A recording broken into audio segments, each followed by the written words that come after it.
In 2005, just a month after assuming the office of Secretary of State, Condoleezza Rice abruptly canceled a scheduled trip to Egypt.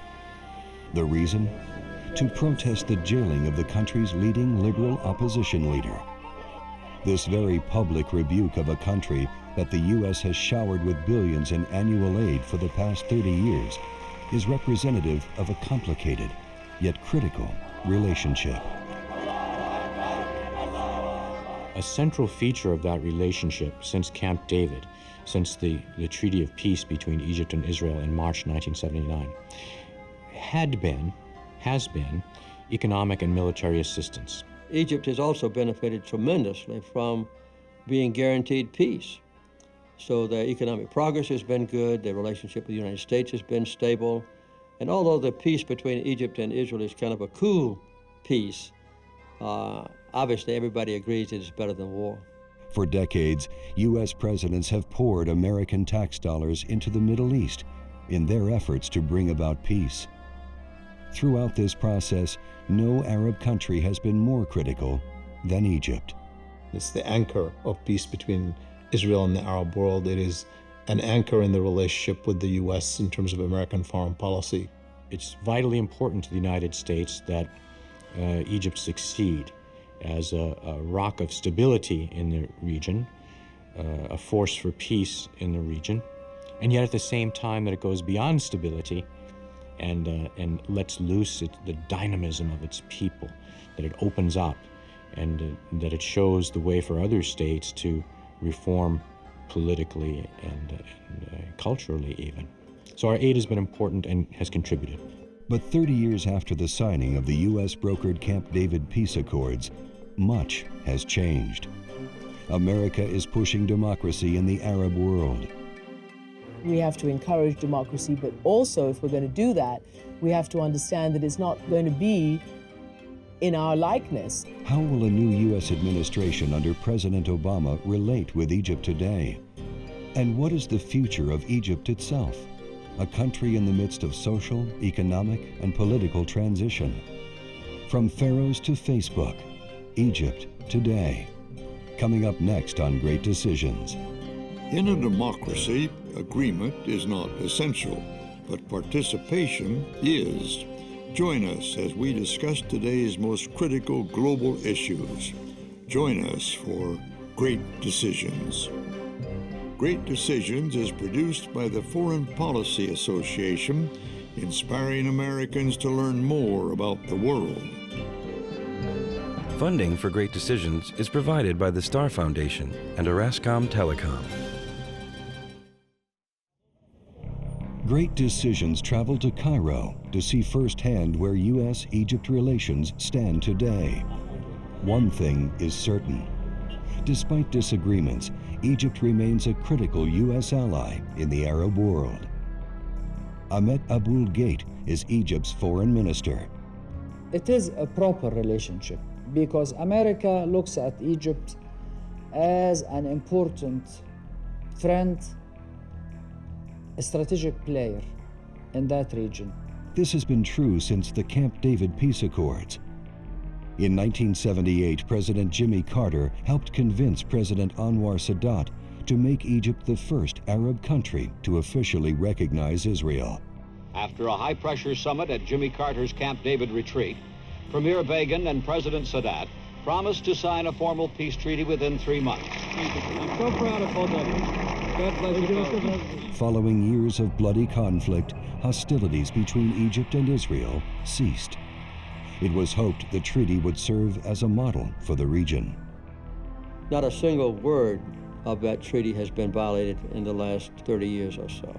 The reason for it has been that it's been extremely beneficial to both the signatories. It's been beneficial to Egypt and it's been beneficial to Israel.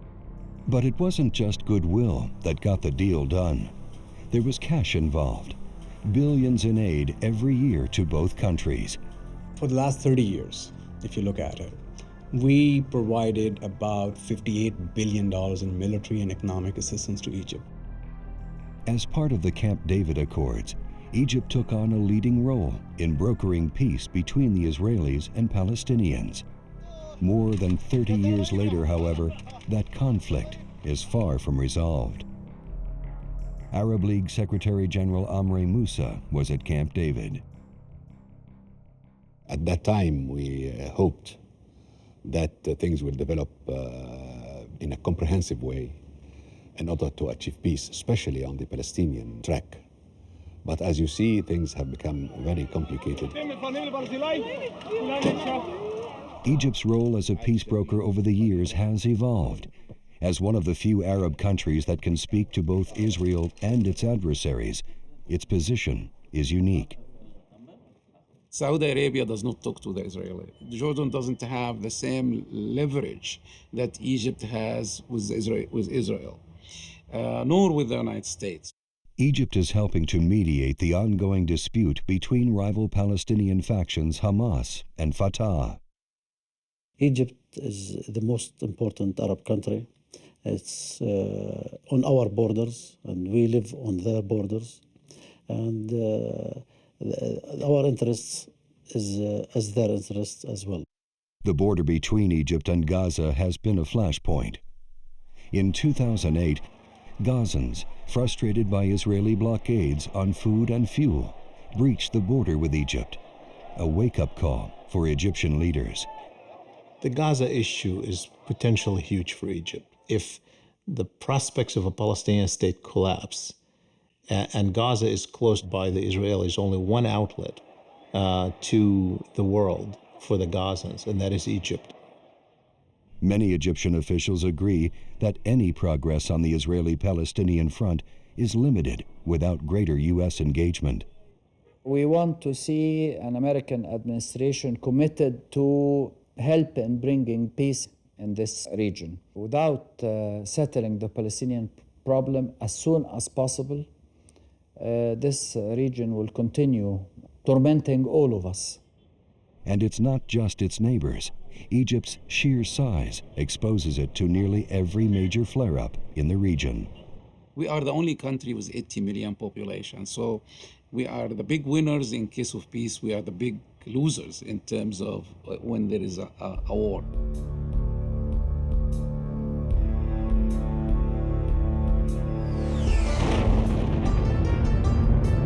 The Iraq War further complicated the region.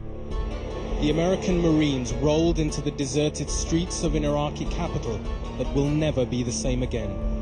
Egypt, along with much of the Arab world, supported the 1991 Gulf War, but like most of its Arab neighbors, was highly critical of the 2003 U.S.-led invasion.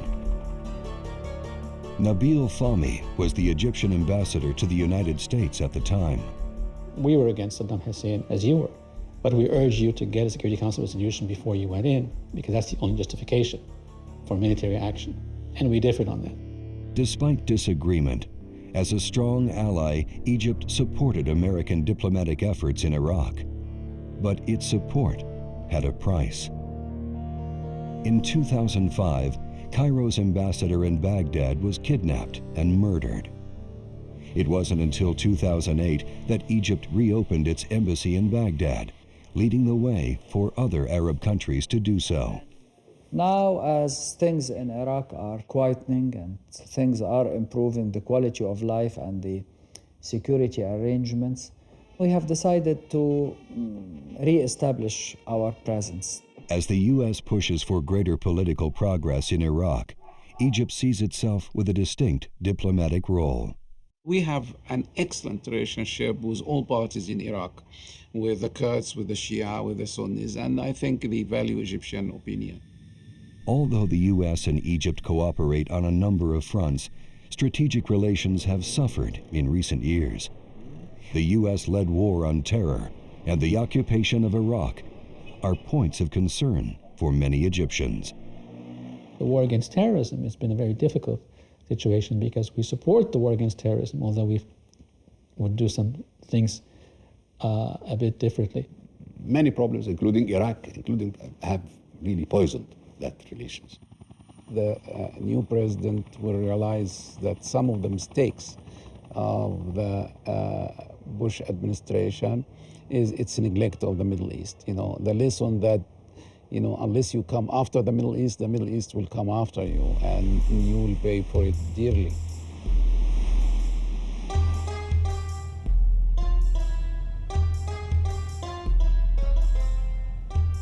Both aid and trade were major components of the Camp David Agreement, and the effect of this assistance on the Egyptian economy has been significant. It has helped the Egyptians grow their economy, open up their economy, decentralize a bit, restructure. Still, most American officials we spoke with would like to see more trade and less aid. Already 1/3 of Egyptian exports go to the U.S., but more can be done. If you look at our bilateral trade, in the absence of a free trade agreement, it has grown by 74 to 75% in the last 4 years. So free trade agreement would be nice to have with Egypt, but without that, there are a lot of other areas that we can work on. One such area is the QIZ. Under this joint venture between the U.S., Egypt, and Israel, goods manufactured in designated zones can enter the U.S. duty-free, as long as a percentage of the raw material comes from Israel. We produce to Gap. We have a big program now running with Calvin Klein. So from such names, you feel that we are almost, with the cream of the sportswear industry in department stores in the States. Like most U.S. initiatives, the QIZ program is tied to regional peace, in this case, through trade.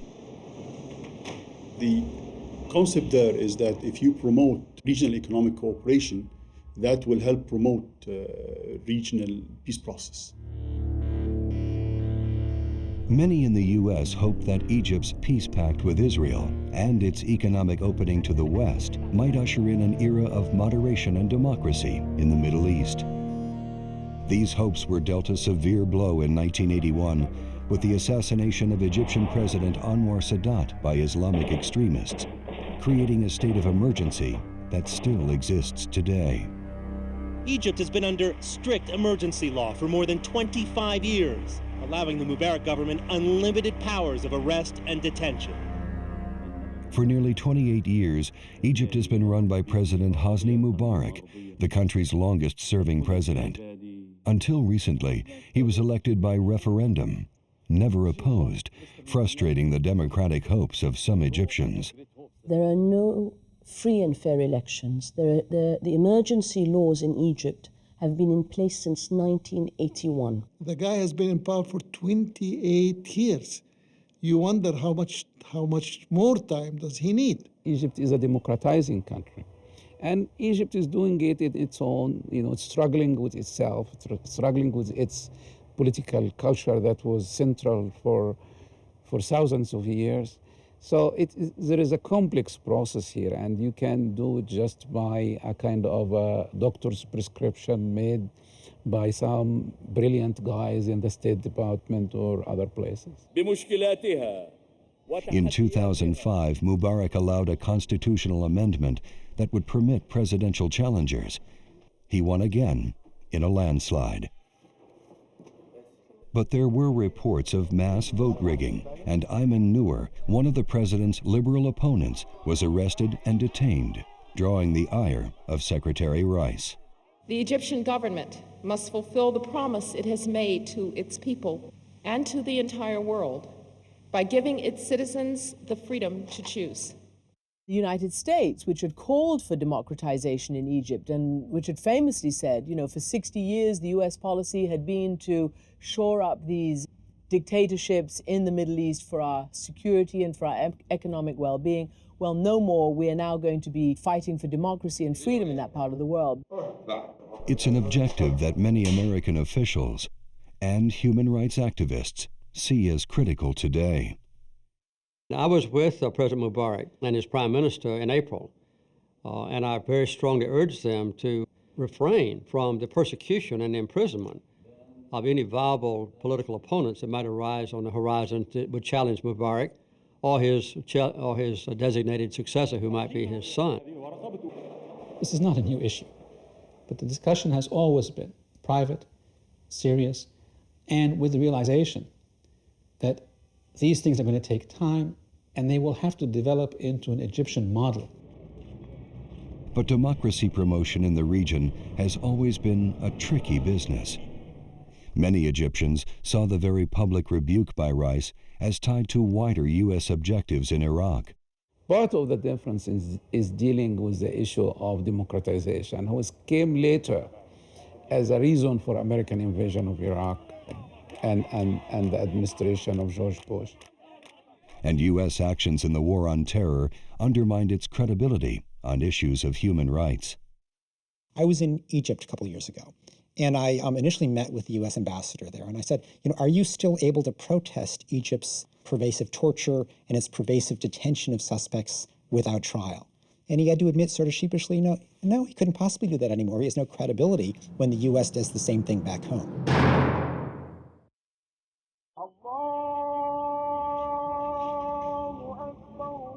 Others warn that free elections in Egypt would lead to massive victories for the popular Islamic Party, the Muslim Brotherhood. Founded in 1929, the group has served as an ideological inspiration for Islamist groups across the region and the globe. Although officially banned, the Brotherhood captured more than 20% of Egypt's parliament by fielding independent candidates in 2005. It's not allowed to be called the Muslim Brotherhood, and it's not allowed to sort of form and act as a proper political party. But they know that their future is more democratic than militant, and I think they're adapting to that. Some U.S. officials fear democratic gains for the Brotherhood could have a ripple effect across the region, inspiring hardline Islamists worldwide to turn to the ballot. As soon as the fruits of that agenda began to show, it frightened the policymakers in the West. And our dictators loved it because they said, oh, see, if we do elections, if we do fair and free elections, that's what it will bring. The United States, especially on the issue of democracy, really needs to answer the hard questions, whether you are willing to be working with whoever the ballot box would bring. Something that the West may not want to accept is that the first iteration of democracy in that part of the world will have an Islamic flavor to it. For now, the U.S. has backed off. It is ordinary Egyptians who are more likely to be the catalyst for any democratic and social reforms in Egypt today. 56% of our population is 25 or younger. This is what's pushing reform and change in Egypt. Nowhere is this more apparent than on the internet, where bloggers and social networking sites like Facebook empower a new generation. We have political parties, we have independent and opposition newspapers, but in reality all these are not real. So I want them to be real. And that's why we are active on the internet, we are blogging, we are trying to push the envelopes of freedom of the press, freedom of expression, political participation. A lot of the social networking websites that serve the purpose of bringing people together so they can get involved in some kind of activism, most of those are under the close watch of the Egyptian government. I think one of the best examples of just how that phenomenon is affecting Egypt, of an increasingly young population at odds with an increasingly aging leadership, is something that happened just before President Hosni Mubarak turned 80. And a group of young activists on the popular social networking site Facebook wanted to organize a demonstration in Egypt. The government reacted swiftly, arresting and detaining organizers for weeks. And you'd think that a regime that has been in power for 26 years felt strong enough and confident enough to kind of brush it off. While social change in Egypt remains in flux, economic reform has been consistent. A once stagnant, largely state-controlled economy has now come alive, charting growth rates of 7 to 8% annually. After a series of wide-ranging economic reforms, Egypt is in an enviable position. It has had very high growth rate over the past few years. Much of it in the short term has been driven by real structural change in the Egyptian economy. In the first 2 years of our term, from 2004 to 2006, we adopted what I call the overwhelming approach of reform. These changes, mass privatization, and new laws making it easier for foreign companies to operate have opened Egypt up to the global economy. The economic reform is a must, and it started, and it is producing results. With right management, you can turn a company around and you can turn a country around. Egypt is not nearly as exposed to the global financial crisis as wealthier countries, but it does pose problems. It will impact definitely tourism. It might impact the Suez Canal tolls. It might impact also the foreign direct investments that we're receiving, and this is helping us to create jobs. The economic environment globally will affect our developmental plans. And that's, frankly, our main priority. I need in Egypt to create jobs. And lots of them. Egypt must create more than 500,000 jobs annually just to keep pace with current growth rates. Our population growth is around 1.3 million per year. We have to create 750,000 jobs a year. Economic reformers hope to create jobs in the agricultural sector, where ambitious plans to irrigate large swaths of desert are underway. We have to modernize our agricultural systems, we have to modernize our irrigation system, and this will lead us to reclaim more land from the desert. There are also plans to launch an IT sector designed to compete on a global scale. Look at these kids speaking on these call centers in 4 or 5 different languages. But we need to do more. One area where I believe Egypt really needs to focus on is, I would say, education, education, education. None are in greater need than Egypt's underclass, who have failed to benefit from the country's booming new economy. Needless to say, the more affluent, the more well-trained are getting more benefit out of this than the lower income sector of our society, and we need to solve those problems. Egypt's economy continues to grow, but as the rich grow richer, the poor Egyptians are not seeing the benefits. Despite recent economic gains, huge disparities in wealth exist in Egypt today. High-end suburbs on the outskirts of Cairo are being built, primarily for the city's elite. When you go in there, you think you're in Arizona or in Palm Springs or some other oasis in the desert. Yet millions of Egyptians rely on food subsidies just to survive. The country was hit particularly hard by global food shortages last year. In Cairo, Egypt, bread is so scarce it is sold from behind a barricaded wall. Here, too, there has been deadly violence, sparked by outrage over high prices. The Egyptian dialect word for bread means life, aish. They don't use the Arabic word, khubz. So it's a deeply emotional issue. Some families go without meat for an entire month. The staple diet in Egypt of fava beans has become also very, very expensive. The good story of growth is not so far matched by a trickle down that is helpful to not only the quality of life of the poor, but also to the political stability of the country.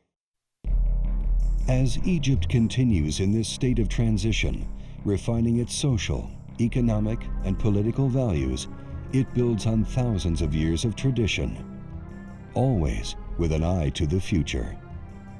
Will the special relationship between the U.S. and Egypt continue as cultural ties grow? If there are any happy outcomes of the horror of 9/11, it is that the natural inquisitiveness and curiosity of Americans has flowered with respect to the Arab world, especially the Muslim world. Or will differences over foreign policy and sensitivities over democracy promotion continue to hamper relations? They value what the United States has to offer. And if we offer these things, always conscious that we're dealing with friends who are proud and who have much to be proud of, they welcome it and they respond to it. And how quickly will social change keep pace with the demands of a new generation of Egyptians? The one little change that I'm going to add to Egypt and someone else's little change eventually will have a huge effect on Egypt. It is not the same as 10 years ago or 5 years ago. And this is the beginning. I won't say that this is fantastic and it's perfect. No, not at all. And I am among those who believe that we are moving slowly.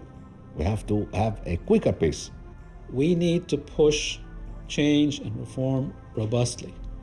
We need to do that in a wise, considered manner. We're in a process of transition and change. And consequently, there has to be some, for lack of a better word, turmoil or some friction between tradition and the future. One thing is certain. Egypt, known as the Mother of Nations, will approach the 21st century in a singularly Egyptian way, charting its own historic course.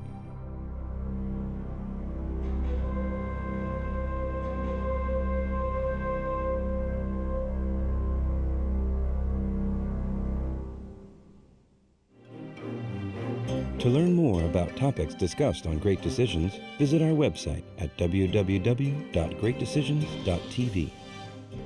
To order a copy of the Great Decisions Briefing Book, a DVD set of this series, or join a Great Decisions discussion group in your area, contact the Foreign Policy Association. Funding for Great Decisions is provided by the Star Foundation and Orascom Telecom.